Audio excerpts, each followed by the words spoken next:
कहानी की शुरुआत में स्पेन के ग्रुप ऑफ आइलैंड्स, जिसे कनारी आइलैंड्स कहा जाता है, उसमें से एक खूबसूरत आइलैंड को दिखाया जाता है जिसका नाम है ला पाल्मा। ये आइलैंड टूरिस्ट्स का फेवरेट स्पॉट है क्योंकि यहाँ स्नेक व्यूज, ढेर सारे वोल्केनो और दिल जीत लेने वाले बीचेस सभी मौजूद हैं। इसीलिए यहाँ पर हर वक्त टूरिस्ट आते जाते रहते हैं। आज भी एक बोट में यहाँ पर टूरिस्ट का एक ग्रुप आया है जो ला पाल्मा आइलैंड में एंजॉय करने के लिए आए हैं। पानी के बीचों बीच ऐसी शांति होती है कि एक औरत तो मस्त डाइविंग करने के इरादे से पानी में कूद जाती है, लेकिन कोई उस पर उतना ध्यान देता ही नहीं क्योंकि अक्सर लोग यहाँ पर डाइविंग करते हैं, पर अचानक ऐसा लगता है जैसे कि समुद्र का पानी उबल रहा हो। किसी को कुछ समझ में आता नहीं कि ये क्या हो रहा है, और तो और धुआं निकलना शुरू हो जाता है। सभी घबरा जाते हैं कि अचानक पानी में धुआं कहाँ से आने लगा। वो तुरंत ही बोट घुमाने की कोशिश करते हैं, लेकिन तभी बोट का निचला हिस्सा क्रैक हो जाता है और उबलता पानी अंदर आने लगता है। एक बूंद गर्म पानी हाथ में लग जाती है तो कितनी जलन होती है, पर यहाँ पूरा समुद्र उबल रहा है तो सोचिए इनका क्या हाल हुआ होगा।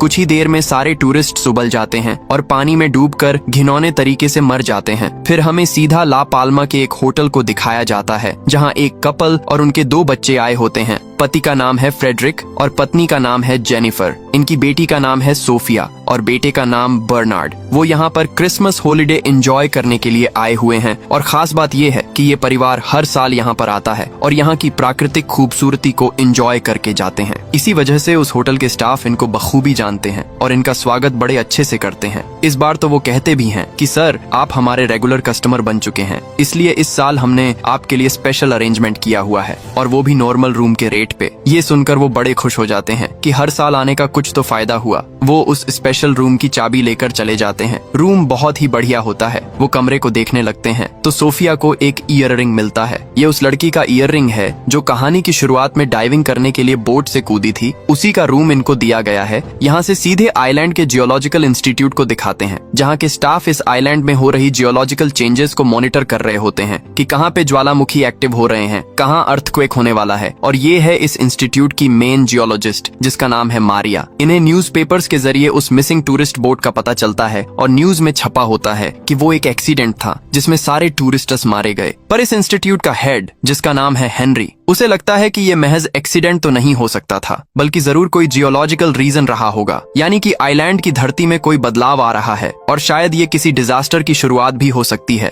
इसीलिए वो मारिया और उसके कलीग क्लेटन को सारे ट्रांसमीटर्स का डाटा चेक करने को कहता है, लेकिन कुछ ट्रांसमीटर्स काम नहीं कर रहे थे, जिसकी वजह से डाटा रिकॉर्ड ही नहीं हो पाया। मारिया और क्लेटन उन ट्रांसमीटर्स को चेक करने के लिए पहाड़ के ऊपर जाते हैं। वहाँ पर एक गुफा होती है जिसके बाहर इनका एक ट्रांसमीटर होता है। वो ठीक से डाटा रिकॉर्ड कर रहा होता है, तो ये लोग गुफा के अंदर वाले ट्रांसमीटर को चेक करना चाहते हैं, पर गुफा की दीवारों से पानी टपकता है, जिसको देखकर ये लोग हैरान हो जाते हैं क्योंकि यहाँ पानी आने का कोई चांस ही नहीं था और अंदर जाने पर ढेर सारे चमगादड़ मरे पड़े होते हैं। इन्हें शक होने लगता है कि पक्का प्रकृति में जरूर कोई बदलाव आ रहा है। वहाँ टपकते हुए पानी का वो सैंपल ले लेते हैं। उनके पास एक डिवाइस होता है जिससे वो वहाँ की हवा को चेक करते हैं, तो पता चलता है कि हवा में कार्बन डाइऑक्साइड और सल्फर गैस भारी मात्रा में मौजूद है। मतलब यहाँ पर कोई नेचुरल डिजास्टर होने वाला है। ज्वालामुखी के फटने से सुनामी के भी चांसेस हैं। वो आगे जाकर देखते हैं तो वहाँ पर एक बहुत बड़ा दरार बना हुआ है जिसके अंदर फंसकर इनका ट्रांसमीटर टूट गया है। इतनी बड़ी दरार पड़ने की क्या वजह हो सकती है? यही सोचते सोचते वो बाहर आ जाते हैं और ऑफिस जाकर अपने चीफ हेनरी को सारी बातें बताते हैं। मारिया कहती है कि मुझे तो सुनामी के आसार नजर आ रहे हैं,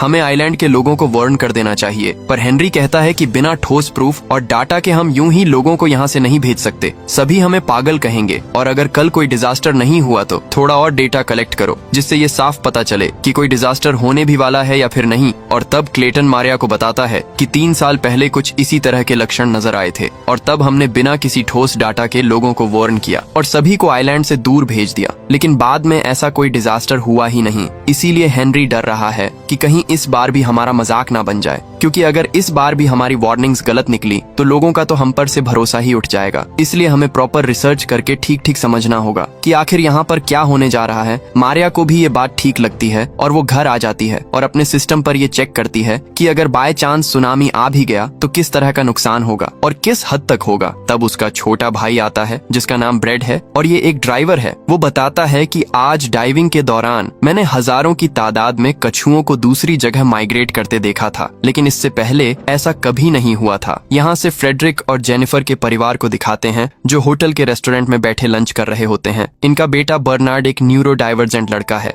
यानी हम जिन लोगों को नॉर्मल कहते हैं उनके ब्रेन्स बातों को जिस तरह प्रोसेस करते हैं, तो न्यूरो डाइवर्जेंट लोगों के ब्रेन्स उन्हीं बातों को अलग तरीके से प्रोसेस करते हैं, मतलब कि नॉर्मल इंसान से बिल्कुल अलग। तो बर्नार्ड मेन्यू से आइटम ऑर्डर करता है, लेकिन जब वो डिश आता है तो वो उसे मेन्यू में जो डिश होता है उसके साथ कंपेयर करता है, मतलब उसकी फोटो के साथ, और कहता है कि ये तो बहुत ही अलग दिख रहा है, मुझे ये नहीं चाहिए, नहीं खाना मुझे। पर फ्रेडरिक उसको समझा बुझाकर खाने के लिए कन्विंस कर लेता है। तब सोफिया दूसरे टेबल पर बैठी चार्ल्स नाम की लड़की को देखती है, जो सोफिया को देखकर स्माइल करती है। सोफिया भी जवाब में अच्छी सी स्माइल करती है। तो लंच के बाद सोफिया स्विमिंग पूल के पास बैठी होती है और तभी चार्ल्स आकर उसके पास बैठ जाती है। वो कहती है, हम भी यहाँ वेकेशन के लिए आए हुए हैं, अगर तुम फ्री हो तो बीच पर चले। पर सोफिया कहती है, मेरा भाई स्विम कर रहा है और वो न्यूरो डाइवर्जेंट है, इसीलिए उसको अकेला छोड़कर तो मैं नहीं आ सकती। ये सब सुनकर फ्रेडरिक कहता है कि नई जगह पर नई दोस्त मिली है, उसके साथ बीच पर जाने का मौका मिल रहा है, हरगिज जाओ तुम, बर्नार्ड पर मैं नजर रख लूंगा। इस पर सोफिया भी चार्ल्स के साथ चली जाती है। इसी बीच फ्रेडरिक देखता है कि होटल का स्टाफ जेनिफर के साथ बहुत ही हंस हंस कर बातें कर रहा है, लेकिन पता नहीं क्यों फ्रेडरिक इससे परेशान हो जाता है कि कहीं ये मेरी वाइफ को फुसला तो नहीं रहा। लेकिन जैसे ही वो स्विमिंग पूल की तरफ मुड़ता है तो वहाँ पर बर्नार्ड नहीं होता। फ्रेडरिक घबराकर उसको ढूंढने लग जाता है। तो इसी बीच सोफिया बीच के पास आ जाती है और तभी फ्रेडरिक वहाँ पर आकर पूछता है कि क्या बर्नार्ड यहाँ पर आया था।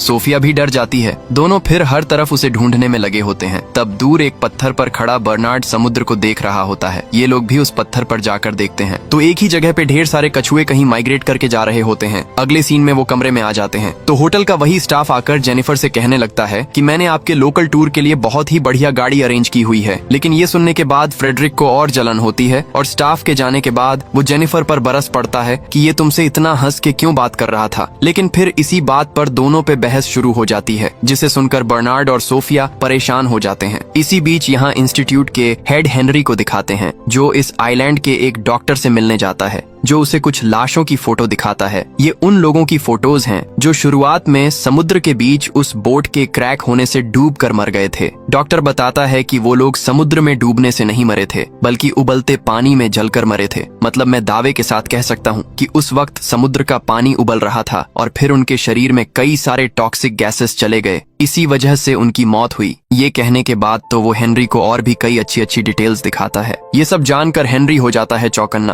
और उसे शक होता है कि कहीं वाकई में सुनामी तो नहीं आने वाला। यहाँ मारिया और क्लेटन मिलकर उस गुफा से लिए गए पानी के सैंपल को टेस्ट कर रहे होते हैं। उन्हें पता चलता है कि उस पानी में मिनरल्स की मात्रा बहुत ही कम है और तो और पानी ऊपर से टपक रहा था, यानी वो दरार जिसमें इनका ट्रांसमीटर फंसा हुआ था, वो दरार गुफा के ऊपरी हिस्से से शुरू हुई होगी। ये सारी चीज सोचने के बाद इनकी जांच करने के लिए दोनों फिर उस गुफा के पास जाते हैं और इनका शक बिल्कुल सही होता है, क्योंकि गुफा के ऊपरी हिस्से में एक बहुत बड़ी दरार पड़ी हुई थी। यानी या तो यहाँ कोई ज्वालामुखी फटने वाला है या फिर और कोई नेचुरल डिजास्टर होने जा रहा है। फिर वो अपने इक्विपमेंट से उस दरार को नापते भी हैं। यहाँ से सीधे होटल में फ्रेडरिक को भी दिखाते हैं। उसे भी कोई वाइब्रेशन फील होता है, लेकिन जल्दी वो रुक भी जाता है क्योंकि इस बात को वो सीरियसली नहीं लेता। दूसरी ओर हेनरी भी अपने रिसर्च के जरिए इस नतीजे पर पहुंच जाता है कि कोई बहुत बड़ी प्रॉब्लम हमारे सर पर मंडरा रही है। लेकिन दोस्तों, इसके बावजूद भी वो ऑफिशियल सुनामी वार्निंग नहीं देना चाहता और कहता है कि फिलहाल तो हम सिर्फ सिविल गार्ड को सूचना दे देंगे। यहाँ मारियो और क्लेटन पहाड़ के ऊपर अपनी जांच कर रहे होते हैं और तभी अचानक से उस दरार में से बहुत ज्यादा धुआं निकलने लग जाता है। और क्योंकि इन्हें पता था कि ये टॉक्सिक गैस है, तो दोनों नाक बंद करके वहाँ से भागने लगते हैं। लेकिन तब तक हर तरफ धुआं फैल चुका था। अब तक मारियो कुछ टूरिस्ट को देखती है जो वहाँ कैंपिंग कर रहे होते हैं। मारियो उनको बताती भी है कि जल्दी यहाँ से चले जाओ, ये टॉक्सिक गैस है,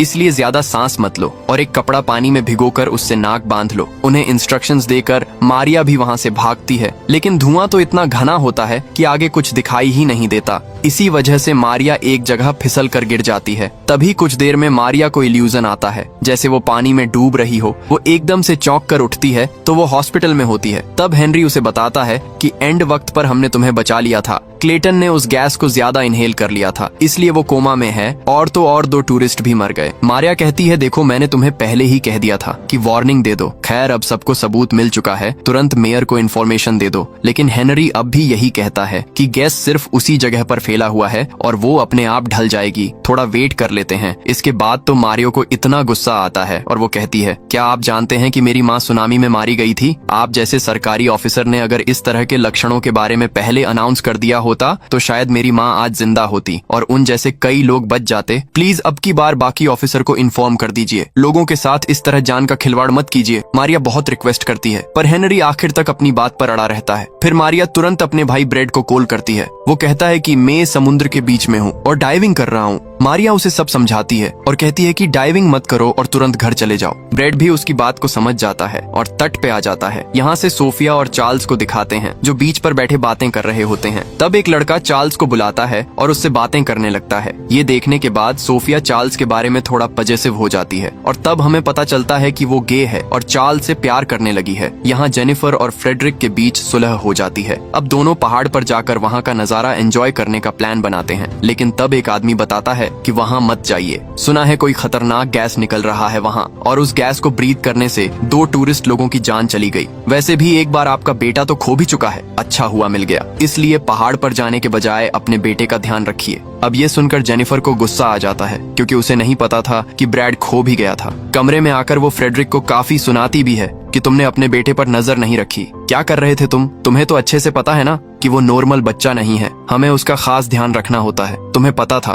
फिर भी तुम इतने गैर जिम्मेदार कैसे निकले? अब गुस्सा तो दोनों तरफ से था, तो फ्रेडरिक भी उस पर खूब चिल्लाता है। इनकी बातों से साफ पता चलता है कि सोफिया फ्रेडरिक की सगी बेटी नहीं है। इस बारे में भी उनके बीच बहस होती है जिसे सोफिया सुन लेती है। वो बेचारी बहुत रोती है और बाहर आकर अपने अंकल यानी जेनिफर के भाई जोन को कॉल करती है। जोन नॉर्वे के फॉरेन अफेयर्स मिनिस्ट्री में काम करता है। सोफिया कहती है कि अंकल मुझे नहीं करना इनके साथ वेकेशन, आप प्लीज मेरे लिए एक टिकट बुक करवा दीजिए, मैं वापस आना चाहती हूँ। पर जोन उसको समझाता है कि बेटा कुछ ही दिनों की तो बात है, ऐसा कोई घर नहीं होता जहाँ पेरेंट्स लड़ते नहीं हैं, तुम उनकी बातों को इतना सीरियसली मत लो और अपना वेकेशन एंजॉय करके लौट आओ। पर सोफिया कॉल काट देती है क्योंकि उसे ये उम्मीद नहीं थी। अंकल से उसने थोड़े पैसे जमा करके रखे होते हैं जिनसे वो फ्लाइट के टिकट्स खरीद लेती है और आखिर फ्लाइट बुक भी कर लेती है। तब उसे चार्ल्स का मैसेज आता है जिसमें लिखा होता है कि सॉरी मुझे नहीं पता था कि तुम मेरे लिए इतनी पजेसिव हो, वो लड़का मेरा बॉयफ्रेंड नहीं सिर्फ फ्रेंड है। यहाँ से सीधे ला पाल्मा के मेयर ऑफिस को दिखाते हैं जहाँ मारिया और हेनरी मेयर को अपने रिसेंटली फाइंडिंग्स के बारे में बताते हैं। लेकिन वो कहती है अगर ये फॉल्स अलार्म निकला तो बहुत सारे लोगों का खामखा नुकसान हो जाएगा, इसलिए सोच समझकर बताओ, क्या तुम्हें लगता है कि सच में सुनामी आने जा रही है? हेनरी तो पूरे यकीन के साथ कहता है कि हमारी स्टडीज और रिसर्च तो यही बता रहे हैं, अगर जल्दी से जल्दी लोगों को यहाँ से निकाला नहीं गया तो बहुत बड़ा नुकसान होगा। अगले सीन में मारिया और हेनरी ऑफिस आते हैं तो उन्हें पता चलता है कि इस नेचुरल डिजास्टर के 3 स्टेजेस होंगे। पहले तो ज्वालामुखी फटेगा, अगला स्टेज ये होगा कि ज्वालामुखी से राख का घना धुआं निकलेगा और आखिर में उबलता लावा बाहर आएगा। और तो और उस पहाड़ पर जो दरार पड़ी थी वो तेजी से बढ़ भी रही है, किसी भी वक्त उसमें से लावा बाहर निकल सकता है। अब हेनरी कहता है कि तुरंत एयरपोर्ट अथॉरिटीज को इन्फॉर्म करो कि कोई भी प्लेन टेक ऑफ ना करें। लेकिन तब तक बहुत देर हो चुकी थी क्योंकि ज्वालामुखी फट चुका था और राख का घना धुआं बाहर निकलने लग जाता है। ये देखने के बाद तो टूरिस्ट लोग घबरा जाते हैं। फ्रेडरिक भी टेंशन में होता है, पर इससे पहले कि एयरपोर्ट को इन्फॉर्मेशन मिल थी वो फ्लाइट टेक ऑफ कर जाती है जिसमें सोफिया जा रही थी। लेकिन फ्लाइट ज्वालामुखी की राख में फंस जाती है और इंजन में आग लग जाती है जिस वजह से प्लेन हो जाता है क्रैश। फ्रेडरिक की आंखों के सामने वो फ्लाइट जलकर नीचे की ओर जाने लगती है। तब इन्हें जोन का कॉल आता है जो बताता है कि सोफिया वापस आना चाहती थी और मुझे टिकट बुक करने को कह रही थी, पर मैंने इनकार कर दिया, इसलिए तुम लोग प्लीज उसका ख्याल रखना। और तब जाकर ये दोनों नोटिस करते हैं कि सोफिया यहाँ है ही नहीं। वो घबरा कर उसे इधर उधर ढूंढने लगते हैं। इन्हें एहसास हो जाता है कि शायद सोफिया उस फ्लाइट में गई होगी। इसी बीच दिखाते हैं कि फ्लाइट क्रैश हो चुका है और घायल पैसेंजर्स को हॉस्पिटल में एडमिट किया जाता है। फ्रेडरिक और जेनिफर हॉस्पिटल जाते हैं। वहाँ सोफिया को ना पाकर जेनिफर तो हंगामा खड़ा कर देती है कि मेरी बेटी कहाँ पर है, पर फ्रेडरिक उसको शांत करके बाहर लेकर जाता है। यहाँ से सीधे मारिया और हेनरी को दिखाते हैं। मेयर के साथ मिलकर वो कुछ हायर ऑफिशियल के साथ मीटिंग करते हैं। वो इन्हें इवैक्यूएशन की परमिशन दे देते हैं। तो हेनरी अपने स्टाफ से कहता कहता है कि तुम सब अपने अपने परिवारों के साथ सेफली यहाँ से निकल जाओ, मैं यहीं रहूंगा क्योंकि मुझे और भी रिसर्च करना है।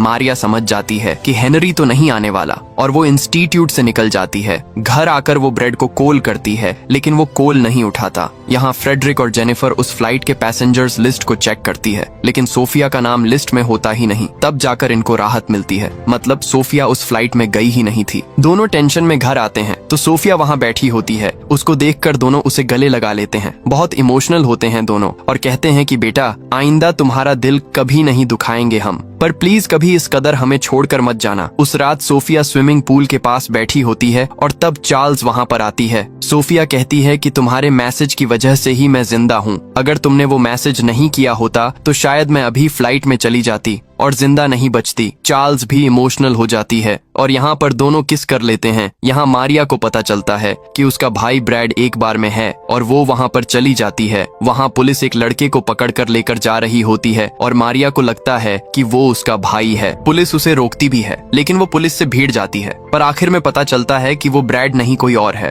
अब पुलिस से पंगा लेने की वजह से मारिया को भी पकड़कर वो लेके चले जाते हैं। लेकिन तब मारिया ब्रैड को देख लेती है और कहती है कि एक काम करो, जल्द से जल्द इस आइलैंड को छोड़कर चले जाओ, यहाँ बहुत बड़ा खतरा होने वाला है। तो अगली सुबह ब्रैड मारिया को देखने चल जाता है जहाँ मारिया को एक सेल में बंद किया गया है। वो कहता है कि सॉरी, मैं तुम्हें कॉल नहीं कर पाया और ना ही तुम्हारा कॉल उठा पाया। मेरी वजह से तुम्हें ये नौबत देखनी पड़ गई, पर तुम फिक्र मत करो, तुम्हें जल्द से जल्द यहाँ से छुड़ा दूंगा और फिर हम दोनों आइलैंड से निकल जाएंगे। यहाँ नॉर्वे में जोन को दिखाते हैं जहाँ फॉरेन अफेयर्स मिनिस्ट्री की एक मीटिंग बुलाई जाती है जिसमें ये फैसला किया जाता है कि नॉर्वे से जो टूरिस्ट ला पाल्मा गए हैं उन्हें तुरंत वापस बुलाना होगा, वरना एक बहुत बड़े डिजास्टर में वो फंस जाएंगे। जोन ये बातें जेनिफर को भी इन्फॉर्म कर देता है कि जल्द से जल्द उस आइलैंड से निकल जाओ। दरअसल इस बीच सोफिया और चार्ल्स इंटीमेट हुए थे। सोफिया ने फैसला कर लिया था कि अब उसे अपने पेरेंट्स से ये बात छुपानी नहीं चाहिए, तो वो अपनी माँ को बता देती है कि मैं गे हूँ और मुझे लड़के पसंद नहीं है। जेनिफर समझ जाती है और उसे सपोर्ट ही करती है। सोफिया बहुत ही खुश होती है और मजे से स्विम कर रही होती है। तो जेनिफर भी पुल के पास बैठी होती है। तभी जोन उसे कॉल करके तुरंत ला पाल्मा छोड़ने को कहता है। वो भी घबराकर टेंशन में सारी चीजें पैक करने में लग जाती है। सोफिया चार्ल्स को भी बताने जाती है लेकिन वो वहाँ पर होती नहीं और इस तरह सोफिया उसे इन्फॉर्म नहीं कर पाती। यहाँ ये लोग अपना सामान लेकर बाहर आ जाते हैं लेकिन वहाँ कोई गाड़ी मिलती ही नहीं, पर इन्हें अब कैसे भी करके इस आइलैंड से निकलने के लिए बोट तक पहुँचना होगा। तो वो एक गाड़ी चुरा लेते हैं। गाड़ी का ऑनर वहाँ पर आता है और फ्रेडरिक को मारने लगता है कि मेरी गाड़ी चुराने की हिम्मत कैसे हुई तुम्हारी। फ्रेडरिक अपने परिवार को बोट पर चढ़ने को कहता है और वो भी चढ़ जाते हैं, पर वो ऑनर फ्रेडरिक को जाने नहीं देता। फ्रेडरिक उसे कुछ पैसे पकड़ाकर कहता है कि प्लीज मुझे माफ कर दो, जाने दो मुझे। तो वो भी पैसे लेकर फ्रेडरिक को छोड़ देता है। वो बोट की ओर भागा चला जाता है अपने परिवार की तरफ, लेकिन तब तक बोट निकल चुकी थी। अब पता नहीं अगला बोट कब आएगा और फ्रेडरिक यहाँ फंस चुका है। जेनिफर तो बोट को रुकवाने की बहुत कोशिश करती है लेकिन बात बनती नहीं। मारिया भी चार्ल्स को कॉल करके बताती है कि हमें इन्फॉर्मेशन मिली है कि यहाँ सुनामी का खतरा है, तुम भी जल्दी से जल्दी इस आइलैंड को छोड़कर चले जाओ। लेकिन यहाँ पर प्रॉब्लम ये होती है कि मोबाइल सिग्नल बहुत ही कमजोर होता है और बीच में ही कट जाते हैं सिग्नल। यहाँ से सीधे जियोलॉजिकल इंस्टीट्यूट में बैठा हेनरी अपने सिस्टम्स पर सिचुएशन को मॉनिटर कर रहा होता है, लेकिन अचानक उसके सिस्टम पर नो सिग्नल का साइन आता है।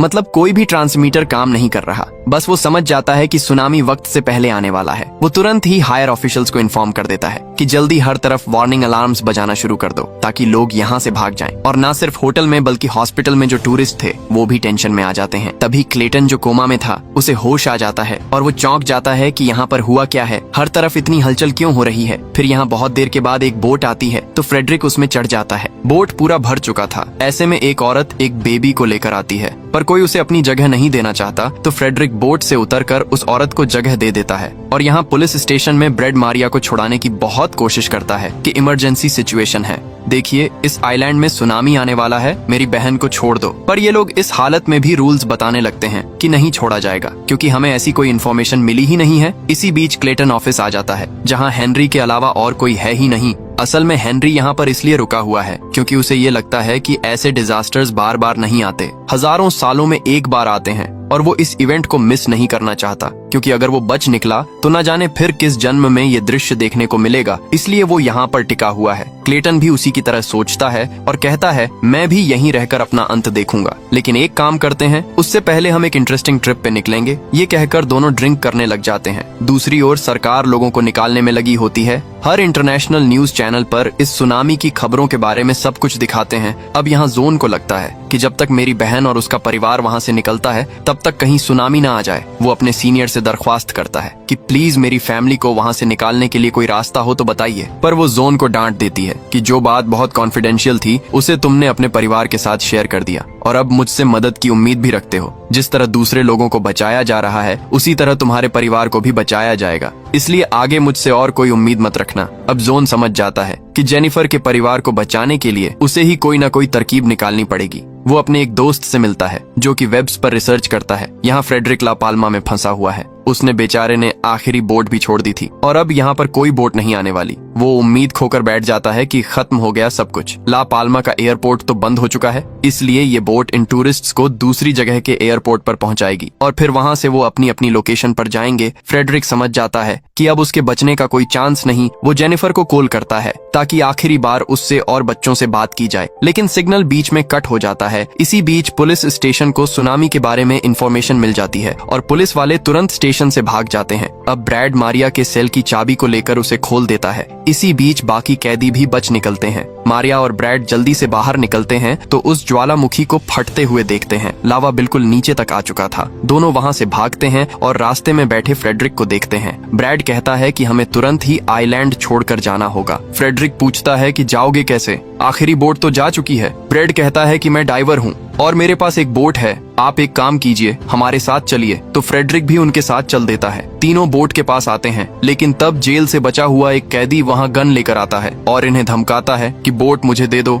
वरना शूट कर दूंगा। ब्रैड कहता है कि तुम भी आ जाओ, सभी मिलकर बच निकलेंगे। पर वो फोन पर किसी से बात करते हुए कहता है मेरे और भी साथी हैं, उनके लिए ये बोट काफी है, बस तुम लोग नहीं आओगे हमारे साथ तो चुपचाप बोट छोड़कर चले जाओ। लेकिन अब ब्रैड को गुस्सा आ जाता है और वो हाथापाई करने पे उतर आता है और बेचारे को गोली भी लग जाती है। मारिया घबराकर ब्रैड के पास जाती है, लेकिन तभी मौका देखकर फ्रेडरिक उस कैदी पर हमला कर देता है। वो तो फ्रेडरिक को पकड़कर पानी में डुबोने की कोशिश करता है, लेकिन फ्रेडरिक एक पत्थर उठाकर उस पर मार देता है और आखिरकार कैदी खत्म। लेकिन बेचारा ब्रैड भी इसी बीच दम तोड़ देता है। मारिया बहुत रोती है, लेकिन फ्रेडरिक उसे बचाने के लिए बोट की तरफ खींच ले जाता है। पर इतने में दोस्तों उस कैदी के साथ ही आ जाते हैं, लेकिन फ्रेडरिक के पास उस कैदी का गन था, जिसको देखकर वो लोग घबरा जाते हैं तो ज्यादा कुछ नहीं करते। जैसे तैसे छुटकारा पाकर फ्रेडरिक और मारिया बोट में वहाँ से बच निकलते हैं। यहाँ जोन का साथी जो वेब रिसर्चर है वो जोन को बताता है कि उस आइलैंड पर एक सेफ पॉइंट है जो सुनामी से बचा रहेगा। तो अगर सर्वाइवर्स उस पॉइंट पर पहुंच गए तो सुनामी से बचने के चांसेस हैं। इसकी पूरी गारंटी तो नहीं है, लेकिन 50% चांस तो है कि वहाँ पर सुनामी का असर नहीं होगा। तो अब जोन अपने सीनियर को उस सेफ पॉइंट के कोऑर्डिनेट्स बताता है, लेकिन वो कहती है इसमें सिर्फ 50% चांसेस हैं कि यहाँ सुनामी नहीं आएगी। इसके भरोसे हम लोगों को गलत इन्फॉर्मेशन तो नहीं दे सकते ना, इसलिए तुम ये अपनी एक्स्ट्रा रिसर्च बंद करो और सिर्फ अपने काम पे फोकस करो। दूसरी ओर हेनरी और क्लेटन को दिखाते हैं जो किसी ट्रिप के बारे में बात कर रहे थे। असल में ये लोग प्रोटेक्टिव गियर वगैरह पहनकर ज्वालामुखी के पास जाकर उसे फटते हुए देखना चाहते हैं। तो दोनों ज्वालामुखी पर्वत पर चढ़कर उसे फटते हुए देखते हैं और जलते हुए लावा को बाहर निकलते देखकर उसे एंजॉय भी करते हैं। इसी ट्रिप की बात कर रहे थे दोनों। यहाँ जेनिफर की फैमिली और बाकी लोगों को दिखाते हैं तो वो दूसरे आइलैंड के एयरपोर्ट पर पहुंच चुके हैं। वहाँ वो 4 पासपोर्ट्स दिखाकर बोर्डिंग के 4 रिस्ट बैंड्स ले लेते हैं। तो सोफिया चार्ल्स को देखती है और बहुत खुश होती है कि वो बच गई। वो तुरंत जाकर उससे मिलती है। उसके पास बोर्डिंग का रिस्ट बैंड नहीं होता तो सोफिया उसे फ्रेडरिक का बैंड दे देती है, क्योंकि फ्रेडरिक नहीं आएगा शायद, ऐसा इनको लगता है। यहाँ ज्वालामुखी से लावा की लहरें निकलने लग जाती हैं और इस वजह से सुनामी की शुरुआत हो जाती है। सुनामी भी ऐसी कि लहरों की घनघोर आवाजें एयरपोर्ट तक सुनाई देती हैं। यहाँ जेनिफर और बर्नार्ड प्लेन मोड कर लेते हैं, लेकिन तब जेनिफर रियलाइज करती है कि सोफिया प्लेन में है ही नहीं। वो तुरंत प्लेन से उतरती है और तब जाकर सोफिया और चार्ल्स फ्लाइट में चढ़कर बैठ जाती हैं। सोफिया नहीं जानती कि उसकी माँ फ्लाइट से उतर चुकी है, क्योंकि वो तो सोफिया को ढूंढने नीचे आई थी।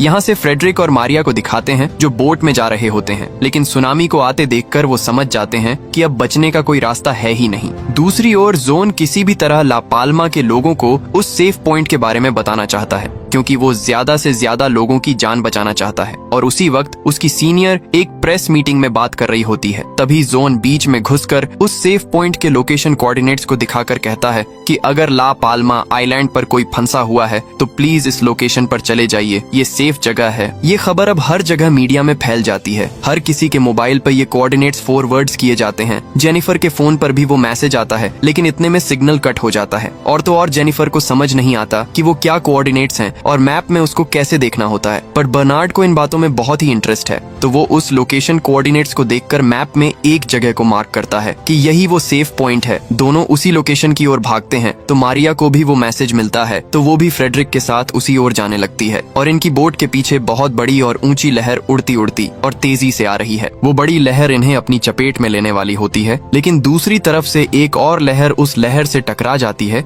जिसकी वजह से ये बच जाते हैं और उसकी गति धीमी हो जाती है। अब सुनामी की लहरें ला पाल्मा आइलैंड को अपनी चपेट में लेने लग जाती हैं। एयरपोर्ट भी नहीं बचता। इन्हीं में से एक फ्लाइट में सोफिया और चार्ल्स बैठी थीं। यहाँ जेनिफर और बर्नार्ड दूसरे कुछ पैसेंजर्स के साथ एक गाड़ी में एयरपोर्ट से निकल चुके थे और वो एक ऊंचे पहाड़ पर पहुंच जाते हैं जहाँ वो सेफ पॉइंट है। वो गाड़ी नीचे छोड़कर ऊपर की ओर भागते हैं और लगता है यहीं पर दूसरे सर्वाइवर्स भी हैं। फ्रेडरिक भी वहाँ पर होता है। वो जेनिफर और बर्नार्ड को जैसे ही देखता है उसके खुशी का कोई ठिकाना नहीं होता, पर तीनों रोने भी लगते हैं क्योंकि ना जाने सोफिया के साथ क्या हुआ होगा। यहाँ फ्लाइट के अंदर सोफिया को दिखाते हैं जो जिंदा है। उस फ्लाइट के कुछ पैसेंजर्स अब अभी भी जिंदा थे। वो चार्ल्स को देखती है जो सांस नहीं ले रही होती है, लेकिन सोफिया उसे सीपीआर देती है और फिर वो सांस लेना शुरू कर देती है। उसे होश आ जाता है और इस तरह ये लवर्स जिंदा बच गई थी। दोनों बाहर निकलती हैं तो देखती हैं उस जगह का विनाश हो चुका है। यहाँ से सीधे टीवी न्यूज को दिखाते हैं जिसमें बताते हैं कि सुनामी में लगभग 1000 लोग मारे गए होंगे और भारी नुकसान हो गया है। और यहाँ प्रेस मीटिंग में घुसकर बोलने की वजह से जोन को नौकरी से निकाल दिया जाता है, लेकिन उसे अपनी नौकरी से ज्यादा अपनी फैमिली की चिंता होती है और वो टेंशन में होता है कि कहीं फ्रेडरिक, जेनिफर और बच्चों को कुछ हो ना गया हो। तब उसकी कोलीग आती है कि देखो, आपने जो लोकेशन कोऑर्डिनेट शेयर किए थे वाकई में वो एक सेफ पॉइंट था। वहाँ जाकर कई लोगों ने अपनी जानें बचाई है। इतना ही नहीं, वहाँ पर आपकी बहन जेनिफर भी है। तब ये सुनकर जोन को तसल्ली होती है। उसके बाद उस सेफ पॉइंट पर रेस्क्यू टीम पहुँच जाती है। फ्रेडरिक और जेनिफर रो रहे होते हैं कि शायद सोफिया जिंदा नहीं बची होगी और तब दूसरे सर्वाइवर्स को हेलीकॉप्टर में वहाँ लाया जाता है। उसमें सोफिया भी होती है, जिसको देखकर इनको इतनी खुशी होती है कि इनका कोई ठिकाना नहीं। पर मारिया का भाई ब्रैड, वो तो मर चुका था,